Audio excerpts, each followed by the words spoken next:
Raisi pick এখান থেকে আরো 1 ঘন্টা 40 মিনিটের হাইকিং। যাবতীয় তথ্যগুলো পেয়েছে ওদের কাছ থেকে। ওরা নেমে এসেছে স্থানীয় সময় প্রায় 5টা। ওরা আমাকে সাজেস্ট করলো যে আমার উপরে না যাওয়াই ভালো। সামিতে উঠতে না পারলেও, পিকে যেতে না পারলেও আমরা ভালো কিছু দৃশ্য দেখেছি বলে মনে হয়। ভিডিও এখানেই শেষ করছি না, আমি এখন নামবো নিচে। যাত্রাপথে নিচে নামার সময় আরো যদি কিছু ভালো জিনিস, ভালো দৃশ্য যদি আপনাদের দেখাতে পারি, দেখাবো।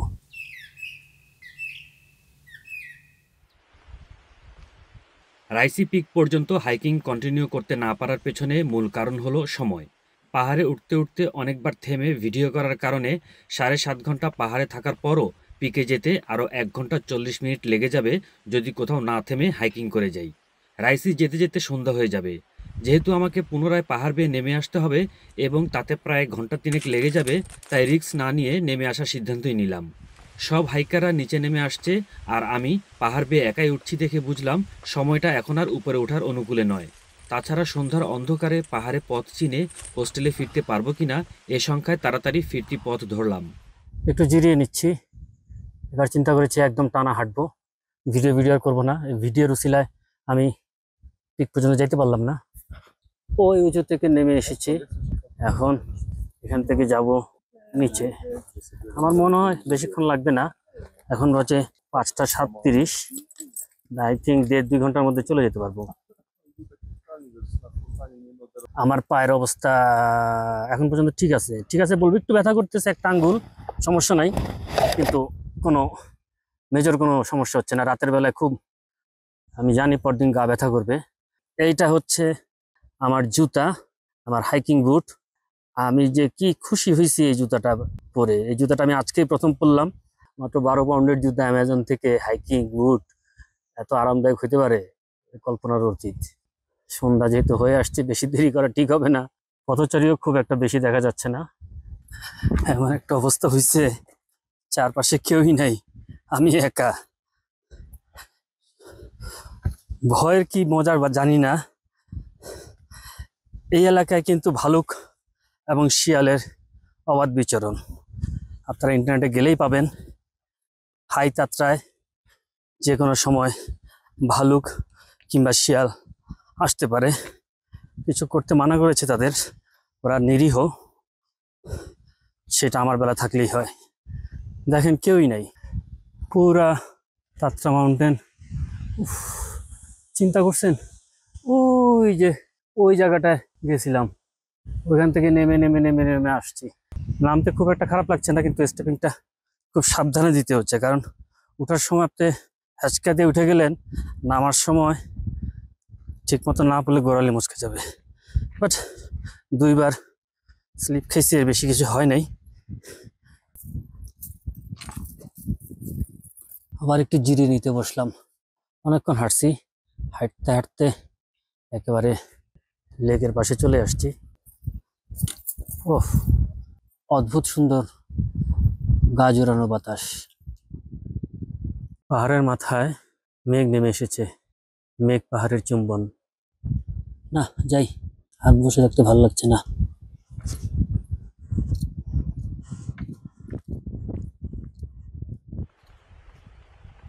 আমার সাথে আমার বন্ধুরা হলিডেতে যেতে চায় না। তারা বলে এতদিন কষ্ট করার পর 4-5 দিনের জন্য হলিডে, তুই বেটা নিয়ে আরো শারীরিক পরিশ্রম করাস, আরো টায়ার্ড হয়ে ফিরে আসা। একটু ঝরঝরে মনোভাব নিয়ে হলিডে শেষে কর্মক্ষেত্রে ফিরবে, সেটা আমার সাথে গেলে হয় না। মানে এখন আমার যে বয়সী বন্ধু বান্ধব, তারা একটু রিল্যাক্সেশন চায়, একটু বিচে ঘুরলো, একটা নতুন সিটিতে গিয়ে একটু খাওয়া দাওয়া করলো। আর আমি খুঁজি কোথায় একটু অ্যাডভেঞ্চার করা যায়, কোথায় একটা জিপ লাইন আছে, কোথায় একটু অন্তত আর কিছু না হোক কায়াকিং টায়াকিং করে, আর না হলে অ্যামিউজমেন্ট পার্কে একটা রাইড টাইড চড়াও তো অন্তত হোক। এসব কারণে সলো ট্রাভেলার হিসেবেই এসব শারীরিক পরিশ্রম সমৃদ্ধ হলিডেতেই আমাকে একাই আসতে হচ্ছে। তবে এটা ঠিক, আমার বন্ধু বান্ধবরা ঠিক কথাই বলে, এত কষ্ট করে কি হবে।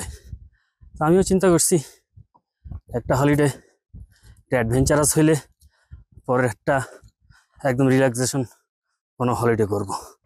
তবে একটা শর্ত সবসময় আমার বেলায় থাকবে। আমি যেটা সবসময় মেনটেন করার চেষ্টা করেছি সেটা হলো কখনোই খুব পরিচিত জায়গায় যাব না। বাঙালি কোথায় নেই, কিন্তু তারপরও খুঁজে খুঁজে যতটুকু সম্ভব অপরিচিত জায়গায় গেলে নিজেরও ভাল লাগে, কিছু আবিষ্কার করার আনন্দটা পাওয়া যায়। হাঁটতে পায়ের কোণে আঙ্গুলের পাশের আঙ্গুলটা, জানি না কি নাম, ওটাতে মনে হয় একটু সমস্যা হয়েছে, ছিঁড়ে লেগেছে কিনা, এছাড়া আর কোনো সমস্যা নাই। এরা কোথায় যাচ্ছে? আমার তো মনে হয় স্ট্যামিনা ফিরে আসছে। না, এটা সন্ধ্যার আগে ফিরে যাওয়ার ভয়ে স্ট্যামিনা ফিরে আসে নাই, এটা এমনিই লাইক চলার পথটা এখন লাগে মসৃণ মনে হচ্ছে, শুধু টুকটুক করে আগায় যাচ্ছি। অবশ্য এমনিও একটু সহজ, মানে অত আনইভেন সারফেস না, সো সমস্যা হচ্ছে না। না, বেশ তরতর করে নামা হচ্ছে। এখন বাজে 6টা 18, আমি 5টা 15, 1 ঘন্টা হাঁটলাম। মাঝখানে বেশিক্ষণ থামি নাই, খুব মিলে 15 মিনিটের মতো ব্রেক নিয়েছি। আমাকে নামতে হবে ওই পর্যন্ত, ওই যে লাল কিছু দেখা যাচ্ছে কিনা এই পর্যন্ত নেমে তারপরে বাকি পথ খুঁজতে হবে।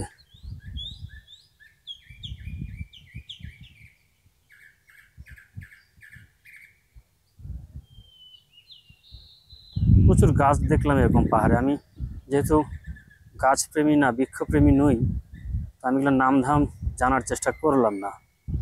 আপনারা জেনে থাকলে কমেন্টে জানায়েন।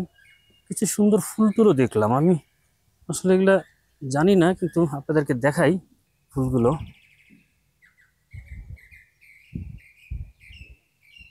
এতক্ষণে বুঝলাম এত মৌমাছি কেন, আমি তো খেয়ালই করি নাই। পিকে যাওয়ার উত্তেজনায় আর ভিডিও করার উত্তেজনায় এত ফুল। এখন যেহেতু রিল্যাক্সে হাঁটতেছি, এখন চারপাশটা দেখে বুঝলাম প্রচুর ফুল গাছ, ছোট ছোট ফুল, এবং এগুলোর জন্যই চারপাশে এত মৌমাছি। ফুল যেখানে, মৌমাছি তো সেখানে থাকতেই পারে। নিঃসঙ্গ আরো 2জন যাচ্ছে, আরো 2জন পেলাম, মোট 4জনকে দেখা যাচ্ছে। ওই যে আরো 2জন, 6জনকে দেখলাম। এটা 6জন হলে হবে, আর লাকি 7 তো দরকার আমাকে। আমি যাই তাদের সাথে যোগ দিই লাকি 7 হিসাবে। ও, আবার আনইভেন সারফেস চলে আসছে। যাই হোক, যাইতে যখন হবেই যাই। তবে এখনকার লাইটিংটা খুব সুন্দর, এরকম লাইটিং সবসময় যদি পাওয়া যেত সারাটা দিন।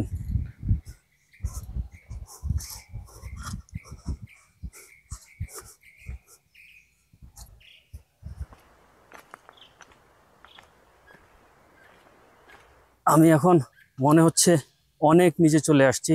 দেখায় পাহাড়টা, এই পাহাড়, মেঘ আরো বেশি চুম্বনে লিপ্ত হয়ে গেছে মনে হচ্ছে পাহাড়ের সাথে। বিশ্বাস করেন, এই ঝাউবন টাইপের এই গাছ টাছ আমি কিন্তু যাত্রাপথে চোখেই পড়ে নেই, মানে আমি নজরই দেই নেই। আমি খালি পাথর কেমনে উঁচায় উঠবো সেইটা ভালো হয়েছে। এখন আপনারা দেখেন, বড় বড় গাছ নাই এখানে, এটাই দেখলাম। একটু রুক্ষ পাহাড়, একটু রুক্ষ হাইতাত্রা, খালি পাথুরে পাথুরে, এবং এগুলো পাথুরের মাঝখানে এইটা। এখন যদি আমাকে বলেন আমার কতটা ভালো লাগলো, অবশ্যই ভালো লেগেছে। পাথুরে পাথুরে পাহাড়ে উঠার তো আর কখনো অভিজ্ঞতা হয়নি। তবে যদি এখনো আমাকে নাম্বারিং করতে বলেন কোন হাইকিং ট্রেকিং আমার বেশি ভালো লাগছে, ডেফিনেটলি কেওক্রাডাং 1 নাম্বার। কারণ আমি এখন কেওক্রাডাংয়ের ছবি দেখি তো অনলাইনে, তার কেওক্রাডাংয়ের মাথা নুড়ে সেখানে টুরিস্ট স্পটের মতো গোল চক্করের মতো কি একটা বানায়, যাত্রী ছাউনি টাইপের। ফাইজলামি, ফালতু কাজের কোনো সীমা পরিসীমা নাই। চাইলে এরা পারতো না এখানে পাকা পথ করে দিতে? ও, কেওক্রাডাংয়ের নাকি এখন গাড়ি নিয়ে উঠে চলে যাওয়া যায়। এসব ফাইজলামির কোনো মানে হয় না। জানি আপনাদেরও বোরিং লাগতে পারে, কিন্তু যারা পাহাড় ভালোবাসেন, পাহাড়ে হাঁটতে পছন্দ করেন, যেতে চান না বা যেতে পারছেন না, তারা আমার এই হাঁটাহাঁটির মাধ্যমে কিছুটা স্বাদ নিতে পারেন। আমি মাঝে মাঝে আপনাদেরকে কিছু পাহাড় দেখাচ্ছি, তারপরে কোন পথে হাঁটছি সেটা দেখাচ্ছি। এখন আমি এই পথে হেঁটে হেঁটে কথা বলছি। সবাই ফিরছে, এই প্রথম দেখলাম আর 4-5 জন এরা উপরে উঠছে। এক হতে পারে তারা সেই কটেজটাতে যাবে, ওখানে হয়তো ভাড়া নিচে রাতে থাকবে, কিংবা বেশি অ্যাডভেঞ্চার। ও বুঝতে পারছি, তারা আসলে রাত্রি যাপন করবে টেন্টে। হ্যাঁ, আপনি ক্যাম্পিংও করতে পারেন, এটা আমি সেটারও খোঁজ নিচ্ছি। আমার সাথে কোনো বন্ধু বান্ধব থাকলে আমি সেই উদ্যোগটা নিতাম, কিন্তু একা একা অতটা বোরিং কাজটা আমি করতে চাই না, কারণ কোনো কিছু করার নাই। এটা ক্যাম্পিংয়ে এতটা সলো ট্রাভেলার আমি করতে চাই না। আমি একটা জিনিস পাইছি, এটা কি ভাল্লুক ছানা কিনা নাকি ইঁদুর, যাক ভাল্লুকের দেখা পাই নাই, কিন্তু একজনের দেখা তো পাইলাম। ভাই দেবে, আমি কিন্তু এখনো পোল্যান্ডে আছি। এই যে পোল্যান্ডের ম্যাপ, পোল্যান্ড শেষ করে কতক্ষণে যে স্লোভাকিয়ায় ঢুকবো আই ডোন্ট নো, বাট যাত্রা চলমান। ও কি যে খুশি লাগতেছে। এই যে আমি এটাতে যাব 1 ঘন্টা 10 মিনিট, এখন ঘড়িতে বাজে 19টা 12, 7টা 12, তার মানে কোথাও না থামলে 8:30টায় পৌঁছাবো। এরপর আবার 4-5 কিলোমিটার হেঁটে ট্রেন স্টেশন। না, 11টার আগে আর বাসায় যাওয়া যাচ্ছে না। সেটা সমস্যা না, সমস্যা হলো ট্রেন ট্রেন পাওয়া গেলেই হলো, নাহলে বেশি খরচে ট্যাক্সি রাখতে হবে আর কি। ওকে, দেখা যাক। মাঝখানে খুব ভয় পেয়েছিলাম যে আমি খালি পোল্যান্ডের পতাকাই দেখছি, ভুলে আবার চলে যাচ্ছি না তো পোল্যান্ডে। এখন এখানে এসে বুঝলাম না যে না, এখন আমি স্লোভাকিয়ার পথেই যাচ্ছি। চিন্তার কিছু নাই, স্লোভাকিয়ার পতাকা দেখা যাচ্ছে এবং সেই পরিচিত ব্রিজ। ব্রিজটা দেখে আমি চিনেছি যে আমি সঠিক পথেই যাচ্ছি, যে আশঙ্কাটা হয়েছিল সেটা নাই।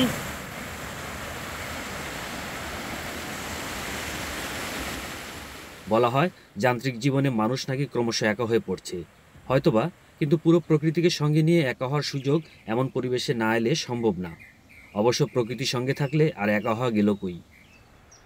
কেউ নাই চারদিকে, এই যে একা একা হাঁটছি।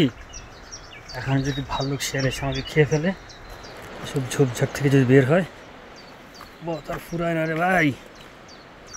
আরও ঘন্টাখানেক হাঁটতে হবে, তারপর গিয়ে পৌঁছাবো হর্সকি হোটেলে। সেখানে কফি খেয়ে আবার 4.5 মাইল হেঁটে ট্রেন স্টেশনে যেতে হবে। সেখান থেকে যদি ট্রেন পাই তাহলে 1.5 ঘন্টা লাগবে হোস্টেলে ফিরতে।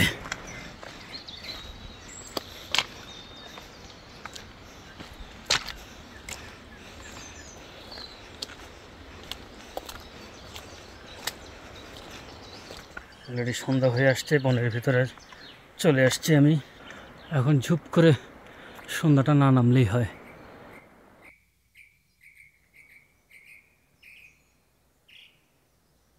সন্ধ্যা নামার আগে আগে ভয়ার্ত কিন্তু অপূর্ব নিঃসঙ্গতাকে সঙ্গে নিয়ে জঙ্গল পেরোতে হচ্ছে। ঝোপঝাড়, মরা গাছের গুঁড়ি, গাছের ডাল, জমে থাকা শ্যাওলা সবই যেন আমার দিকে চেয়ে আছে। তবে ভাগ্য ভালো বলতেই হবে, সন্ধ্যার আগেই জঙ্গল পেরোতে পেরেছি আমি।